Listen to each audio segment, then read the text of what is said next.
আসসালামু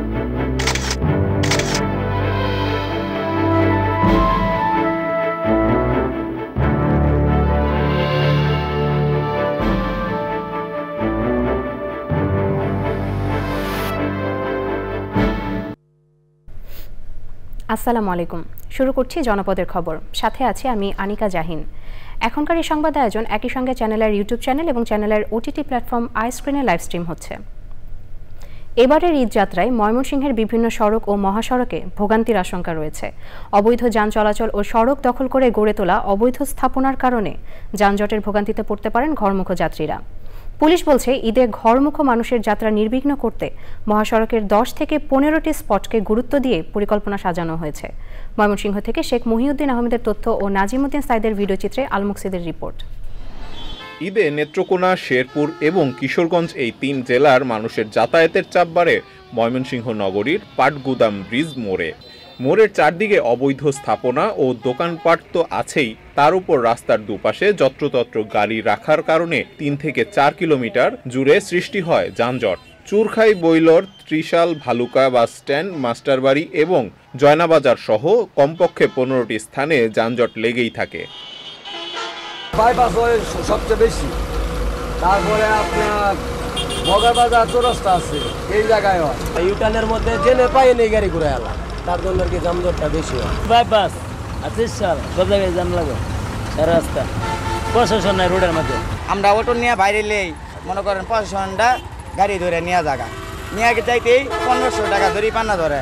কোনো পরিবহন ট্রাফিক আইন না মানলে কঠোর ব্যবস্থা নেওয়া হবে বলে জানিয়েছে পুলিশ। ট্রাফিক আইন ভঙ্গ করলে যে কঠোর ব্যবস্থা নেওয়ার যে বিষয়টা, সেটা অন্যান্য সময় বিভিন্ন সময় আমরা শিথিলতা দেখিয়ে থাকি, এবারে কোনো শিথিলতা আমরা দেখাবো না। যানজটের স্পটগুলো চিহ্নিত করে মেরামতের পাশাপাশি অবৈধ বাজার উচ্ছেদ করা হবে বলে জানিয়েছে সড়ক ও জনপথ বিভাগ। সড়কের পাশেই যে অবৈধ বাজার বসে বা যে স্থাপনাসমূহ আছে, ফুটপাতে যেগুলো আছে, যে স্থাপনাগুলো আছে, এগুলো আমরা দ্রুত অপসারণের ব্যবস্থা নিব জেলা প্রশাসন এবং জেলা পুলিশের সহযোগিতায়। শুধু আইন প্রয়োগ নয়, সম্মিলিত প্রচেষ্টায় নিরাপদ ও আনন্দময় হবে এবারের ঈদ যাত্রা, এমনটাই প্রত্যাশা ময়মনসিংহবাসীর। আল মুকসিদ, চ্যানেল আই। নীলফামারীতে অসহায় ও দুস্থ মানুষের মাঝে ঈদের আনন্দ ভাগাভাগি করতে এবারও ঈদ উপহার বিতরণ করেছে ট্রাই ফাউন্ডেশন। প্রত্যন্ত গ্রামের অসহায় মানুষের হাতে তুলে দেওয়া হয়েছে খাদ্য সামগ্রী। নীলফামারী থেকে আনোয়ারুল আলম প্রধানের রিপোর্ট। নীলফামারী জেলার প্রত্যন্ত এলাকা জলঢাকা মিরগঞ্জের পশ্চিম শিমুলবাড়ি কঞ্চনাপাড়া সরকারি প্রাথমিক বিদ্যালয় মাঠে ঈদুল ফিতরের আনন্দ ছড়িয়ে দিতে চাল, ডাল, সেমাই, দুধ, লবণ, চিনি সহ নানা সামগ্রী নিয়ে মানুষের পাশে দাঁড়িয়েছে ট্রাই ফাউন্ডেশন। এসব খাদ্য সামগ্রী হাতে পেয়ে খুশি এই জনপদের মানুষ। এই ট্রাই ফাউন্ডেশন থেকে ডাল, চাউল, চিনি, সেমাই এগুলো পেয়ে আমরা মোটামুটি বেশ সুন্দরভাবে ঈদ যাপন করতে পারবো। আমরা ট্রাই ফাউন্ডেশন থেকে খাদ্য সামগ্রী পাইলাম, আমরা ইতিমখানা মাদ্রাসার সকল ছাত্র মিলে একসাথে সবাই মিলে খেতে পারবো। ট্রাই ফাউন্ডেশন থাকি আমি চাল, ডাল, চিনি, সেমাই সব পাশে আমরা খুশি আছি। চিনি, চাল, ডাল অনেক কিছুই পাইলাম, আমি ঈদ আমার খুব ভালো হবে। সুবিধাবঞ্চিত মানুষের জন্য ট্রাই ফাউন্ডেশনের এই উদ্যোগের প্রশংসা করেছেন স্থানীয় সুধীজনরা। সরকারের পাশাপাশি সমাজের বিত্তশালীরা সহযোগিতার হাত বাড়িয়ে দিলে এই মানুষগুলোর মুখে হাসি ফুটবে। ঈদের দিন পরিবার পরিজন সহ ভালো খাবার খেতে পারবেন তারা। আমি মনে করি যে এইভাবে যদি বিভিন্নভাবে বিভিন্ন প্রতিষ্ঠান, বেসরকারি প্রতিষ্ঠান বিভিন্নভাবে বিভিন্ন এলাকায় এইভাবে খাদ্য বিতরণ করা যায়, তাহলে আসলে ঈদটাকে ভাগাভাগি করা যায় এবং সবার মধ্যে একটা সুসম্পর্ক বজায় থাকবে। আমি ট্রাই ফাউন্ডেশনকে ধন্যবাদ জানাচ্ছি। ট্রাই ফাউন্ডেশনের যারা কর্ণধারা আছেন তাদেরকে এবং আজকে যারা এত সুন্দর একটি অনুষ্ঠান আয়োজন করছেন তাদেরকে আমি ধন্যবাদ জানাচ্ছি। কিছু মানুষের মুখে তারা হাসি ফুটে তোলার জন্য প্রচেষ্টা চালিয়েছেন, এই জন্য আমি মনে করি যে এই ধরনের প্রচেষ্টা সামনে অব্যাহত থাকবে। দীর্ঘ 2 যুগ ধরে স্বল্প ও নিম্ন আয়ের মানুষের পাশে দাঁড়ানোর জন্য ট্রাই ফাউন্ডেশনকে ধন্যবাদ জানিয়েছেন জেলা প্রশাসন ও পুলিশ প্রশাসন। তাদের উদ্যোগ 2 যুগ ধরে মানুষের মুখে হাসি ফুটে যাচ্ছে, এর জন্য ট্রাই ফাউন্ডেশনকে ধন্যবাদ জানাই। তাদের এই কর্ম অব্যাহত থাকুক সেই আশাবাদ ব্যক্ত করছি। শীতকালীন সময় আমি দেখেছি যে তারা শীতবস্ত্র বিতরণ করেছেন, আজকে 60টি আইটেম তারা জনগণের মধ্যে বিতরণ করছেন। তাদের এই উদ্যোগকে আরও বিস্তৃত করুক সেই আশাবাদ ব্যক্ত করছি। তাদের এই প্রচেষ্টা সফল হবে, আমাদের সবাই আমরা সুন্দরভাবে ঈদ উদযাপন করতে পারবো। দেশের যে কোনো দুর্যোগ ও উৎসবে মানবতার সেবায় কাজ করে স্বেচ্ছাসেবী সংগঠন ট্রাই ফাউন্ডেশন। তাদের এই প্রয়াস প্রশংসার দাবিদার বলে মত সুধীজনের। নীলফামারী থেকে আনোয়ারুল আলম, চ্যানেল আই। পবিত্র ঈদ উল ফিতর উপলক্ষে নৌপথে সার্বিক নিরাপত্তা এবং দুষ্কৃতিকারীদের নাশকতা রোধে কাজ করছে বাংলাদেশ কোস্টগার্ড পূর্বাঞ্চল। দুপুরে সংবাদ সম্মেলন করে এসব তথ্য জানান কোস্টগার্ডের navigating officer lieutenant Mir Misbaul Islam. গত 24 মার্চ থেকে কোস্টগার্ড পূর্বাঞ্চল চট্টগ্রামের সদরঘাট, বাংলাবাজার ঘাট, কর্ণফুলী ঘাট, ব্রিজ ঘাট, কুমিরা ঘাট ও গুপ্তছড়া ঘাট সহ গুরুত্বপূর্ণ লঞ্চ, খেয়া ও ফেরি ঘাটগুলোতে জননিরাপত্তা দিতে বিশেষ টহল জোরদার করা হয়েছে। জনসচেতনতামূলক মাইকিং, লিফলেট বিতরণ, সন্দেহজনক ব্যক্তি ও বোট এবং নৌযানগুলোতে তল্লাশি অভিযান পরিচালনা করছে কোস্টগার্ড। তারুণ্যের উৎসব উপলক্ষে জয়পুরহাটের আক্কেলপুরে দুর্বার তারুণ্য বইয়ের মোড়ক উন্মোচন করা হয়েছে।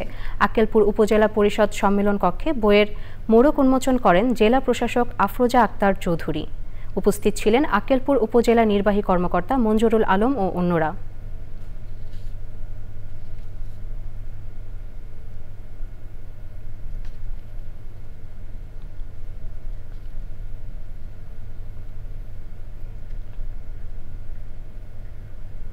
গোপালগঞ্জের কাশিয়ানীর ওরাকান্দি শ্রী শ্রী হরিচাঁদ ঠাকুরের 214তম জন্মজয়ন্তীতে ঠাকুরবাড়িতে চলছে মতোয়াদের দুদিনের স্নান উৎসব ও 3 দিনের বারুণী মেলা।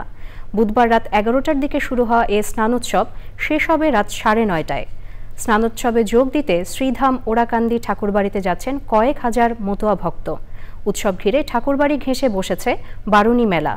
স্নানোৎসব ও মেলা উদযাপন কমিটির সভাপতি সুব্রত ঠাকুর জানান, স্নানোৎসবে ভারতের পশ্চিমবঙ্গ, মধ্যপ্রদেশ, উত্তরপ্রদেশ, নেপাল, ভুটান ও শ্রীলঙ্কা সহ বিভিন্ন দেশ থেকে কয়েক লাখ মতুয়া ভক্ত যোগ দিয়েছেন। তিনি আরও জানান, অন্য বছরের তুলনায় এবার কয়েক লাখ বেশি মানুষের আগমন ঘটতে পারে। বিশ্বের প্রায় 10টি দেশ থেকে মতুয়া ভক্তরা এই উৎসবে যোগ দিচ্ছেন। এবারে সারা দেশের খবর নিয়ে প্রতিনিধিদের পাঠানো তথ্য ও ভিডিও চিত্রে রাজীব আহমেদের রিপোর্ট। মহান স্বাধীনতা ও জাতীয় দিবস উপলক্ষে সাভারের আশুলিয়ায় র্যালি করেছে বিএনপি। আশুলিয়া থানা বিএনপি সাধারণ সম্পাদক আব্দুল গফুর মিয়ার নেতৃত্বে র্যালিতে দলীয় নেতাকর্মীরা অংশ নেন। র্যালির পাশাপাশি নানা কর্মসূচি পালন করেছে আশুলিয়া থানা বিএনপির নেতাকর্মীরা। ঝালকাঠিতে বীর মুক্তিযোদ্ধাদের সংবর্ধনা দিয়েছে জেলা প্রশাসন। প্রধান অতিথি ছিলেন জেলা প্রশাসক আশরাফুর রহমান। এ সময় ৩০০রও বেশি মুক্তিযোদ্ধা ও শহীদ মুক্তিযোদ্ধা পরিবারের সদস্যরা উপস্থিত ছিলেন। গাইবান্ধার গোবিন্দগঞ্জের কোচাশহর ইউনিয়ন বিএনপির ঘোষিত অবৈধ কমিটি বাতিলের দাবিতে বিক্ষোভ মিছিল ও সমাবেশ করেছে ইউনিয়ন বিএনপির এক অংশের নেতাকর্মীরা। জামালপুরের মাদারগঞ্জ উপজেলার আদারভিটা ইউনিয়নে বিএনপির সাবেক সাধারণ সম্পাদক মাহমুদুল হাসান চৌধুরী মুক্তার বহিষ্কারাদেশ প্রত্যাহারের দাবিতে মানববন্ধন করেছে ইউনিয়ন বিএনপি ও অঙ্গ সংগঠনের নেতাকর্মীরা। ফরিদপুরে ধর্ষক কামাল শেখের বিচারের দাবিতে মানববন্ধন করেছে বহরদিয়া এলাকাবাসী। কুড়িগ্রামে ধর্ম বিষয়ক মন্ত্রণালয় ও হিন্দু ধর্মীয় কল্যাণ ট্রাস্টের উদ্যোগে 9 দিনব্যাপী সেবায়েত প্রশিক্ষণ শেষে সনদ বিতরণ করা হয়েছে। অনুষ্ঠানে মন্দির ভিত্তিক শিশু ও গণশিক্ষা কার্যক্রমে শ্রেষ্ঠ শিক্ষক ও শিক্ষার্থীদের পুরস্কার দেওয়া হয়। প্রধান অতিথি ছিলেন অতিরিক্ত জেলা প্রশাসক উত্তম কুমার রায়। যুদ্ধবিরতি ভেঙে ফিলিস্তিনির উপর ইসরায়েলি বাহিনীর গণহত্যার প্রতিবাদে মাদারীপুরে র্যালি করেছে ক্যাডেট মাদ্রাসার শিক্ষার্থীরা। মেহেরপুরে চিকিৎসা ও শিক্ষা সহায়তা এবং প্রাকৃতিক দুর্যোগে ক্ষতিগ্রস্তদের এককালীন আর্থিক অনুদানের চেক বিতরণ করেছে জেলা সমাজ কল্যাণ কমিটি। নীলফামারী জেলা প্রাণী সম্পদ কার্যালয়ের সামনে বকেয়া ভাতা পরিশোধ সহ 5 দফা দাবিতে মানববন্ধন করেছে বিভিন্ন ইউনিয়নের কর্মরত প্রাণী সম্পদ অফিসের এআই টেকনিশিয়ানরা। পবিত্র ঈদ উল ফিতর উপলক্ষে রাঙামাটির পৌরসভার 9টি ওয়ার্ডের 4621 পরিবারের নিম্ন আয়ের মানুষকে ভিজিএফের খাদ্য সামগ্রী বিতরণ করেছে পৌরসভা। উদ্বোধন করেন অতিরিক্ত জেলা প্রশাসক ও পৌরসভা প্রশাসক মোবারক হোসেন। Rajib Ahmed, channel I. আইন উপেক্ষা করে খুলনায় গড়ে উঠেছে হাজারো ইটভাটা, যার অধিকাংশই অবৈধ, আর জ্বালানির জন্য উজাড় হচ্ছে বনভূমি। এতে চরম হুমকিতে প্রকৃতি, পরিবেশ এবং জীববৈচিত্র্য। ইটভাটার বিষাক্ত ধোঁয়ায় স্বাস্থ্য ঝুঁকিতে স্থানীয়রা। অভিযান অব্যাহত রাখার পাশাপাশি অবৈধ ইটভাটা বন্ধে দ্রুত ব্যবস্থা নেওয়ার হুঁশিয়ারি দিয়েছে বিভাগীয় প্রশাসন।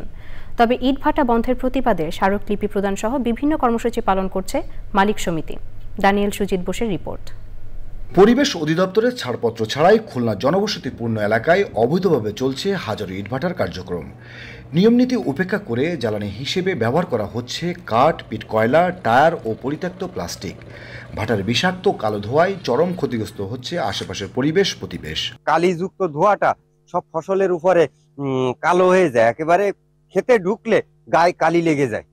ছেলে মেয়ে শ্বাস প্রশ্বাসের কষ্ট হচ্ছে, মালিক যাচ্ছে বড় লোক হয়ে, লিভার যাচ্ছে শেষ হয়ে। পরিবেশ অধিদপ্তর জানিয়েছে খুলনা বিভাগের 10 জেলায় 1124টি ইটভাটার মধ্যে 886টি অবৈধ। অবৈধ ইটভাটাকে নোটিফাই করা হয়েছে যে ইটভাটা অপারেশন যাতে বন্ধ থাকে, কোনো অপারেশন মানে হচ্ছে নতুন কোনো অপারেশন করা যাবে না, কোনো ইট বান করা যাবে না, কোনো নতুন ইট কাটা যাবে না। অতিরিক্ত মুনাফার লোভে পরিবেশ বিধ্বংসী এইসব ইটভাটা রক্ষায় নানা অজুহাত দেখাচ্ছেন মালিকরা। ঘনবসতির দেশে কখনো সম্ভব নেই 1 কিলোমিটারের মধ্যে কোনো স্কুল, কোনো কলেজ, কোনো মাদ্রাসা, কোনো বাড়ি। আমি ভাটা করছি 15 বছর আগে, সেই সময় বাড়ি ছিল না, এখন বাড়ি হয়েছে। আমি কি করব? অবৈধ যদি ইটভাটা হয় তাহলে আমরা ভ্যাট নিচ্ছে কেন সরকার? হঠাৎ করে বন্ধ করে দিলে তাদের কোটি কোটি টাকা ব্যবসা নষ্ট হয়ে যাবে। ভাটা যদি বন্ধ করতে হয়, আমরা যত ভাটার মালিক বাংলাদেশের ক্ষতিগ্রস্ত আছি, আমাদের সবাইকে ক্ষতিপূরণ দিয়ে তারপর ভাটা বন্ধ করার ঘোষণা দিতে হবে। তবে অবৈধ ইটভাটা বন্ধ করার পাশাপাশি ভাটা শ্রমিকদের বিকল্প কর্মসংস্থান নিশ্চিতে পরিকল্পনা নিয়েছে বিভাগীয় প্রশাসন। নিঃশ্বাস নিতে কষ্ট হচ্ছে, এই যে বাতাসে যে কার্বন ডাইঅক্সাইডের পরিমাণ দিন দিন বেড়ে যাচ্ছে, এটা তো মারাত্মক ভয়াবহ অবস্থার সৃষ্টি করবে। এটার থেকে বাংলাদেশকে রক্ষা করার জন্য তথা খুলনাবাসীকে রক্ষা করার জন্য আমাদের এই ইটভাটা উচ্ছেদ কার্যক্রম। খুলনা বিভাগে গত 3 মাসে 200-এর বেশি ইটভাটা বন্ধ করেছে প্রশাসন। পরিবেশের ভারসাম্য রক্ষায় অবৈধ ইটভাটা বন্ধে দ্রুত পদক্ষেপ নেওয়ার তাগিদ পরিবেশবাদীদের। Daniel Sujit Bose, channel I, Khulna. দর্শক, জনপদের খবর আজকের মতো এই পর্যন্তই। একটু পর কৃষি সংবাদ দেখার আমন্ত্রণ জানিয়ে শেষ করছি। ধন্যবাদ সবাইকে।